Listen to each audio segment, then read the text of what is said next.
What's up, guys? Welcome back to the channel. Nemo Propaganda here, and today we are finally, after many requests from you guys, the audience, we're going to review the Philharmonic BMR. You guys have messaged me like crazy. You guys have emailed me, dropped it in my Discord, messaged me, left comments on other speaker reviews saying that you guys felt the Philharmonic BMR was one of the best values in hi-fi. And now that I have it here, I understand why you guys are so excited about it, but let me not get ahead of myself and let's get those main specs on screen. I'll tell you about the specs and standout features that matter to me. I'll tell you what the speaker sounds like. I'll tell you how it compares to some other speakers in and around its price category. And we're going to do amp pairing. We'll talk about amp pairing, room setup, stuff like that, and then we'll wrap up the video. So first things first, in the title, you know, I kind of allude that it's kind of like the Arundel 1528. Let's talk about that real quick. Yeah, this is kind of a shocker, but if you saw my review of the Arundel 1528, and that's a phenomenal three-way speaker, as is this, and maybe the aesthetics weren't for you, maybe the price wasn't for you, maybe the physical size wasn't for you. Those things are 66 pounds a piece. The Philharmonic BMR brings all that goodness to the table, all of it, for like less than half the price. It's kind of crazy. And we'll talk about that more when we get into the comparisons.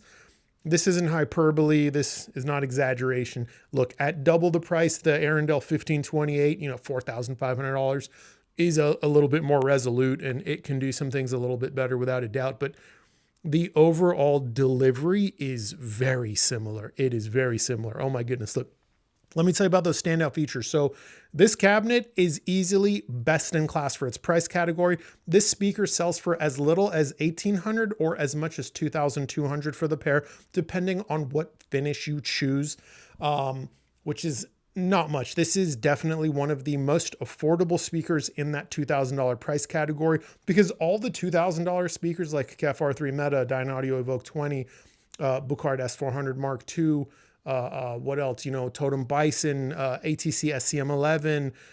Those are all $2,500 now. None of them are $2,000 anymore. I think the Buchard S400 Mark II is like $2,200 or $2,300, but all the rest of them are $2,500 now. This one can be bought for as little as $1,800.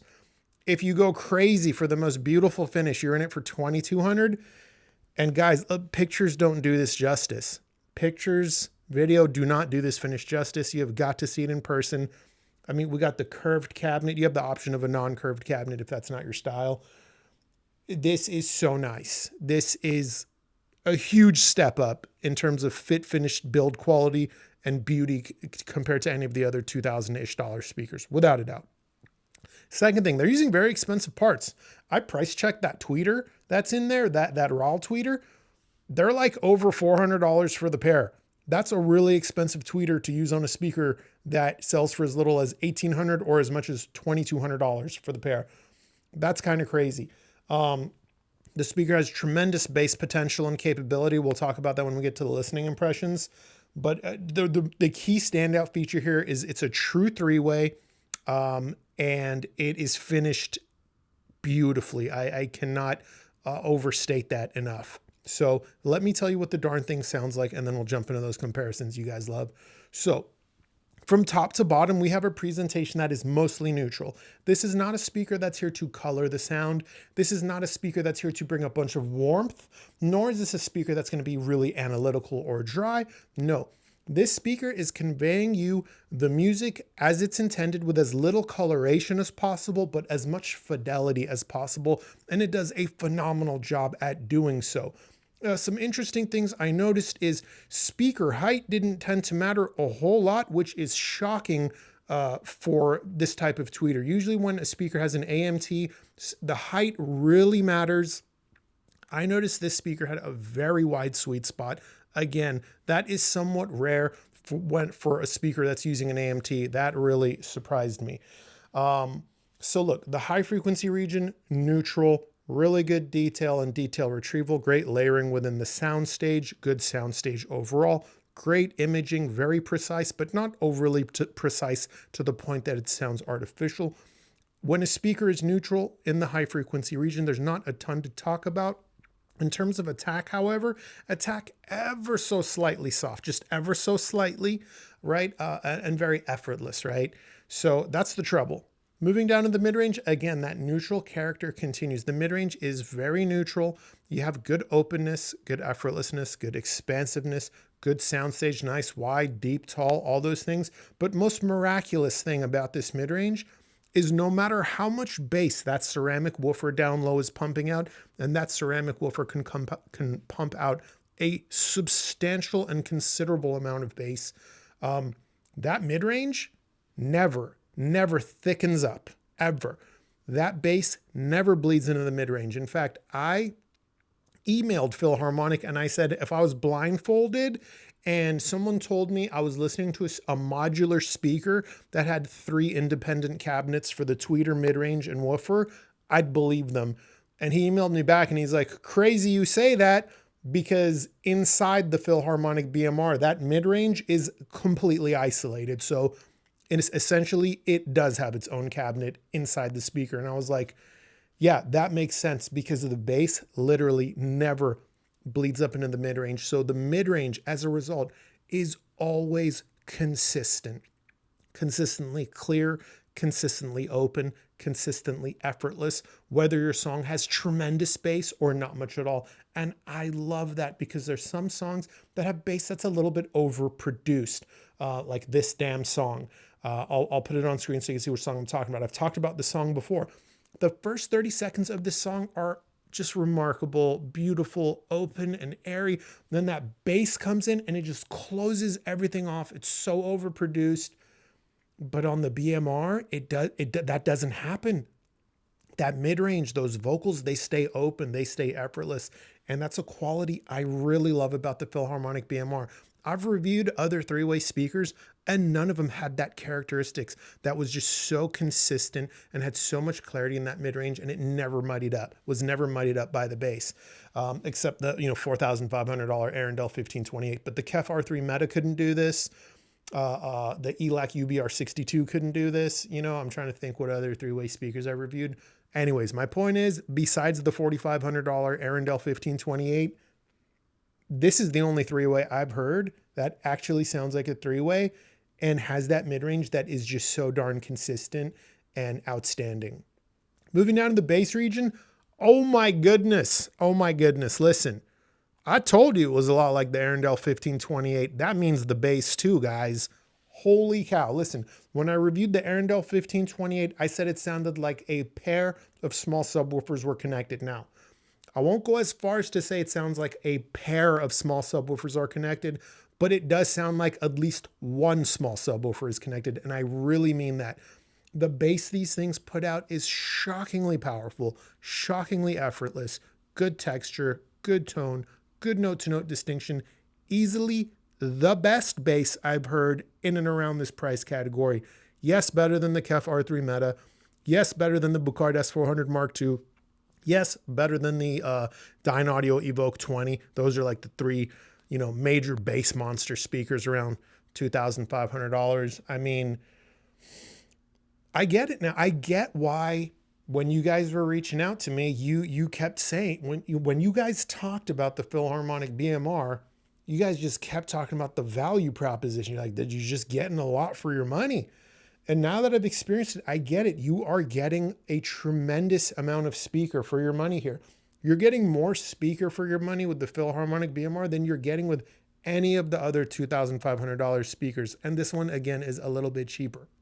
Now, that's not to say everyone is going to want the Philharmonic BMR over an R3 Meta, over an S400, over a Dynaudio Evoke 20 and all those things, because there are tonal differences and personal taste does matter. But if you are the type of customer who you want to get as much for your dollar in terms of substantialness, beauty, fit and finish, part selection, the Philharmonic BMR, I don't think it could be beat in this price category. I don't. But let's do those comparisons. Actually, first, let me talk to you about amplifier pairing.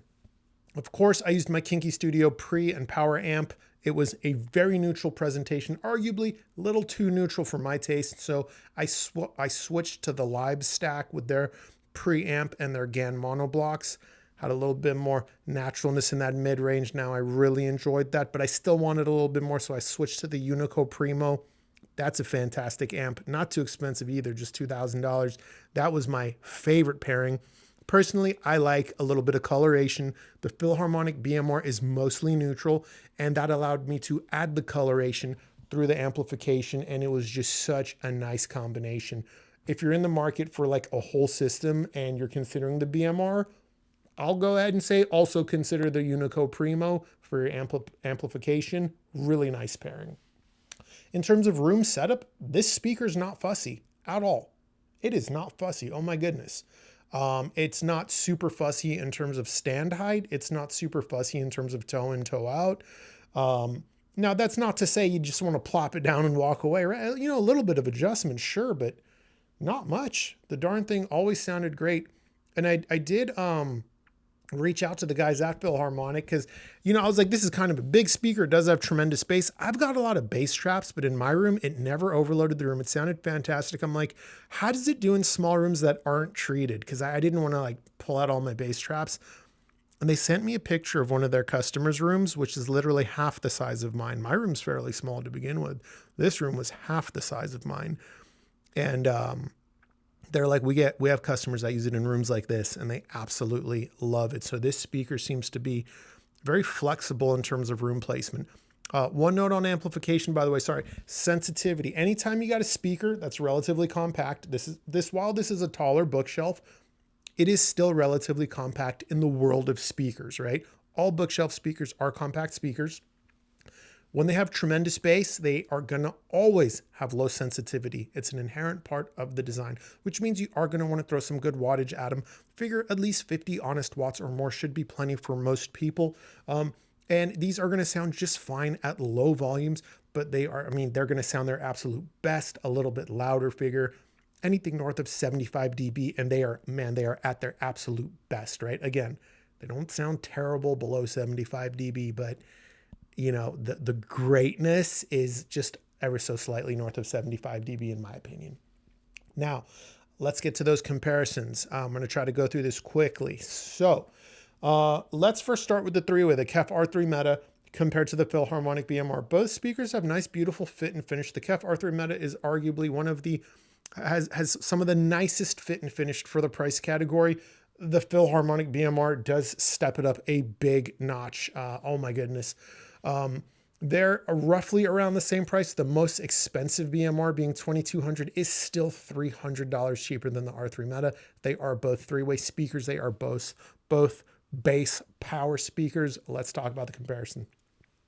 In the high frequency region, the R3 Meta is slightly relaxed compared to the BMR. The BMR treble is mostly neutral. The R3 Meta by direct comparison is slightly pulled back. Neither one is sharp with its treble. The Philharmonic BMR attack is ever so slightly soft. The R3 Meta is slightly softer, maybe 4 or 5%. This is not a big difference. Both have equal amounts of resolution and staging and detail retrieval. Neither speaker has the advantage.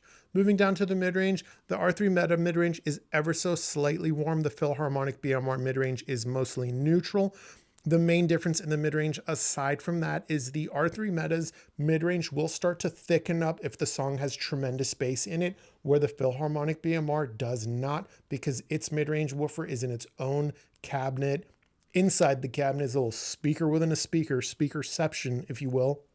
So you're going to get a much more consistent mid-range out of the BMR, whereas the R3 Meta is going to have a thicker mid-range on some songs and a more neutral mid-range in terms of fullness or thickness in other songs. Moving down to the bass region, both speakers have tremendous bass. The larger BMR's bass just sounds more unrestrained and more effortless. Both speakers have fairly tight bass. The R3 Meta has some of the tightest bass for the price category. The Philharmonic BMR can match it. Sound more effortless, larger sense of scale, better note-to-note distinction, and slightly better handling of delicate passages. So overall, in terms of technical capability, yes, the Philharmonic BMR is a step up compared to something like the KEF R3 Meta, but those tonal differences do matter. So I could still see some people preferring that slightly warmer mid-range of the R3 Meta, or some people might say, hey, that R3 Meta is just a little bit shorter. I don't want such a tall speaker. That's okay too. Both of these speakers are absolutely fantastic, but again, in terms of technical capability, you are getting more out of the BMR. Let's talk about the Buchard S400 Mark II. That's my favorite speaker in and around this price category. The fit and finish of the Buchard S400 is towards the bottom, honestly, for the price category. I love the speaker. It's my favorite. You guys know it's one of my daily drivers. I have a big heart for the Buchard S400 Mark II, but its fit and finish is just okay. It's just okay. You know what I mean? The BMR, you know, the BMR next to the S400, the BMR looks like it's a $5,000 speaker compared to the S400. What can I say? So let's talk about those sound quality differences though. Both speakers treble quantity, mostly neutral. Neither speaker is giving you like bright or extra sparkly treble or anything like that. The Buchard S400 attack is ever so slightly sharp. The attack on the BMR is ever so slightly soft. Both, again, are going to give you equal amounts of detail. Neither speaker has an inherent advantage here. Moving down to the mid-range, this is a really, really big difference. The S400 Mark II, like the R3 Meta, is on the warmer side, but much more warm than the R3 Meta. So the BMR is much more neutral in that mid-range. The Buchard S400 Mark II mid-range is very thick and very full. In fact, it's one of the things I love about it. I already told you guys, I like speakers that have a little bit of color, a little bit of flavor to them, right? The S400 Mark II, depending on what song you listen to, if it's a song that doesn't have much bass, that mid-range is still going to sound a little bit thick. If it's a song with a ton of bass, that mid-range is going to sound very thick and very full and very bold. By direct comparison, the Philharmonic BMR is not going to do that at all. Its mid-range is going to be very consistent. That bass is not going to thicken up the mid-range ever. The mid-range of the Philharmonic BMR has a certain amount of thickness to it, and that only changes based on what is in the recording for the mid-range. The bass below the mid-range will not have an impact on the bass of the mid-range. I hope that makes sense. Moving down to the bass region, both speakers are bass power and bass monster speakers. Both speakers, a subwoofer may be optional for a lot of customers, but the Philharmonic BMR being a little bit larger, again, its bass is going to have a larger sense of scale. It's going to be more effortless.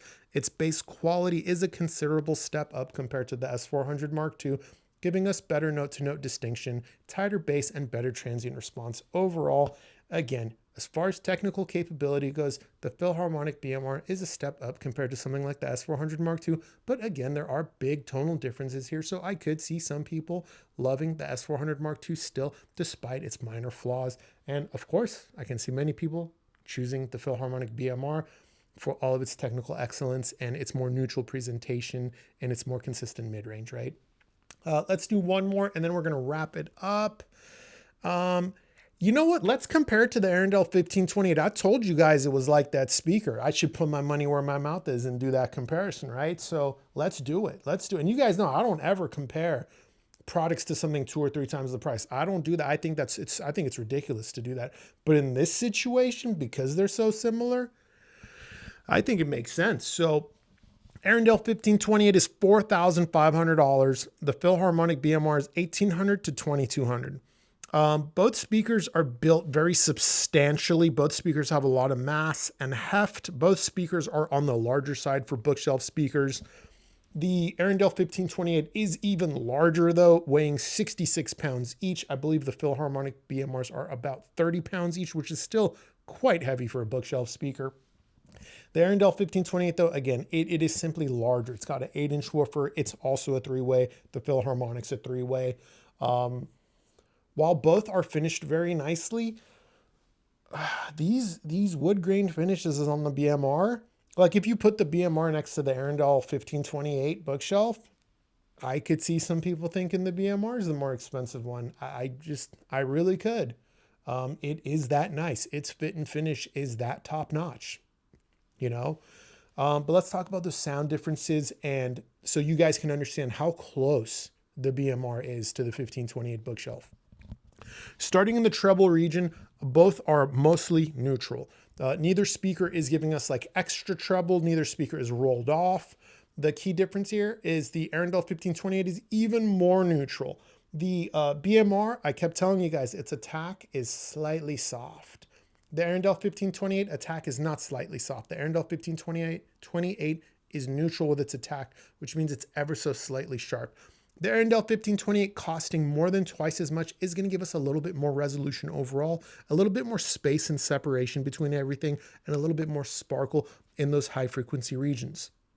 Moving down to the mid-range, both speakers, again, very, very neutral mid-range, a mid-range that is very consistent regardless of how much bass either speaker's bass woofer is pumping out. Both speakers remain that consistent, effortless mid-range that is very, very neutral. The mid-range of the two speakers, aside from the sense of scale benefit that larger 1528 has, tonally the mid-ranges are nearly identical. Moving down to the bass region, again, these are both bass power speakers that have tremendous bass capability. Sure, the larger and heavier, Arendelle 1528 with its 8-inch woofer is going to extend a little bit lower. It's going to be able to play much louder for my extremists, yes. But for those of us that are not going much over 100 dB, that output capability doesn't really matter, right? Both speakers are supremely capable in the bass region. Both speakers have very tight bass that has great note-to-note distinction. I would go ahead and say the Philharmonic BMR has a little bit more bass texture and a little bit better transient response, but the Arendelle 1528 does give us a little bit deeper extension with its 8-inch woofer. So at a little bit double the price, yes, the Arendelle 1528 does give us a little more in terms of resolution, overall separation, total bass power, and total output. Yes, without a doubt, it does. It's a great speaker. But the Philharmonic BMR tonally is nearly identical. Its delivery is very similar. Its output capability is still very respectable. Its airspace and separation are still very respectable. You know what I mean? I'm going to go ahead and say, if you wanted the Arendelle 1528 but perhaps couldn't afford it, or perhaps didn't like its size or its looks, strongly consider the Philharmonic BMR because they really are cut from a similar cloth. They really are. In terms of tonality, they are cut from a similar cloth, and that's a compliment. That's a big compliment, honestly. Look, that's the review, guys. I think I've told you everything I wanted to tell you about the Philharmonic BMR. At the end of the day here, you are getting a tremendous amount of speaker for your money here. That is not an exaggeration, guys. If you got any questions, this YouTube channel does have a free Discord server. Link is in the description. You can always ask your question in the YouTube comment section below. Also, until next time, take care.